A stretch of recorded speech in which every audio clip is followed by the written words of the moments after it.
Honorable Minister Jumoke Oduwole, ASG and Director of the UNDP Regional Bureau for Africa, my younger sisters, Excellencies, distinguished guests, ladies and gentlemen, thank you for your kind invitation to speak to you today.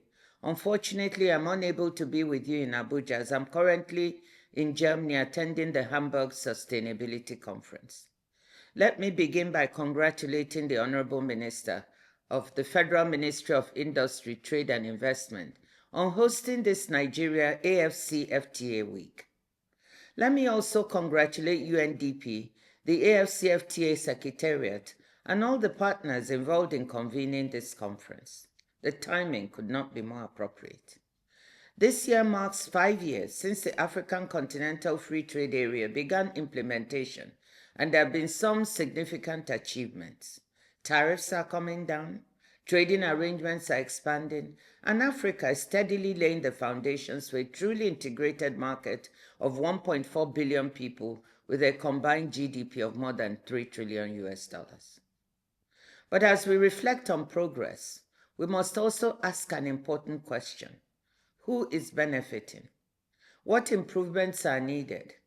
How do we work faster? The success of the AFCFTA is important to all of us, but it will not ultimately be measured only by increases in trade volumes.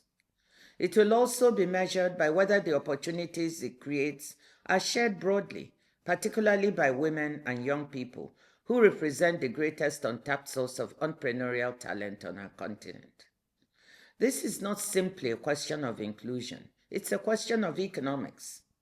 It's against this backdrop that the adoption of the AFCFTA Protocol on Women and Youth in Trade in 2024 represents such an important milestone.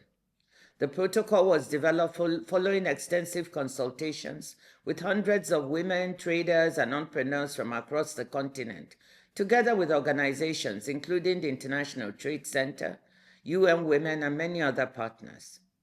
It reflects the important recognition that trade policy cannot simply assume that opportunities created by liberalization will automatically reach everyone. Deliberate action is needed to ensure that women and young people are equipped to take advantage of new market opportunities and participate meaningfully in regional trade. As with any trade agreement, the true measure of success will not be the commitments contained within the text itself, but whether these commitments translate into tangible improvements in people's lives. The real test of the AFCFTA implementation will be felt in the daily experiences of women entrepreneurs, simpler customs procedures, improved access to finance, better digital connectivity, greater access to market information, safer border crossings, and stronger opportunities to participate in regional and global value chains. The need for implementation is evident when we consider the realities that many women traders continue to face across the continent. Women constitute an estimated 70 to 80% of informal cross-border traders in Africa, depending on the region. This is not a commercially marginal activity. In the SADC region, for example, informal cross-border trade is estimated to account for between 30 and 40% of trade. These figures remind us that women are already among the principal drivers of regional commerce, even though much of their contribution remains invisible in official trade statistics. Even more concerning is the fact that research conducted in East Africa, for instance, found that nearly 1/3 of women cross-border traders reported experiencing violence, harassment, or aggression whilst conducting business.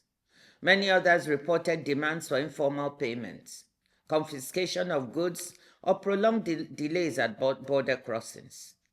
These are not simply social concerns. They represent real trade costs that reduce competitiveness, discourage entrepreneurship, and limit the full realization of the AFCFTA's objectives. These challenges are familiar to us at the World Trade Organization because they are echoed in conversations we have with women entrepreneurs and policymakers from every region of the world. Recognizing both the challenges and the opportunities, the WTO established a dedicated unit on women and trade and supports the WTO Informal Working Group on Trade and Gender, which today brings together 127 WTO members. The group provides an important platform for members to exchange experiences, identify good practices, and examine practical policy measures that can expand women's participation in international trade and strengthen the contribution of trade to women's economic empowerment. One conclusion has consistently emerged from these discussions. Women-owned businesses rarely face a single constraint that can be addressed through one policy intervention or one financing instrument. Rather, they confront a combination of interconnected barriers, including limited access to finance, inadequate digital capabilities, insufficient business networks, gaps in technical knowledge, and difficulties meeting the standards and requirements needed to enter export markets. Addressing only one of these constraints is seldom enough. Unlocking the full potential of women entrepreneurs requires a more comprehensive approach that brings together finance, skills, technology, market access, and institutional support. It was precisely this understanding that led the WTO and the International Trade Center to establish the Women Exporters in the Digital Economy Fund, or WIDE. Rather than providing grants in isolation, WIDE combines technical assistance, export readiness support, mentoring, digital skills development, and grants ranging from $5,000 to $30,000.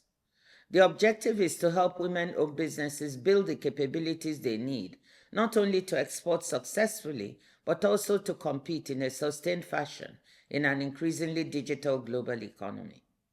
Nigeria was selected as one of the first 4 countries to participate in the program, and we are delighted to be partnering with the Federal Ministry of Industry, Trade and Investment and its Nigerian Export Promotion Council in its implementation. The response has been extraordinary. More than 67,000 Nigerian women entrepreneurs applied for the program. Yet, in this first phase, we were able to support only 143 businesses in Nigeria and almost 300 across the 4 countries globally.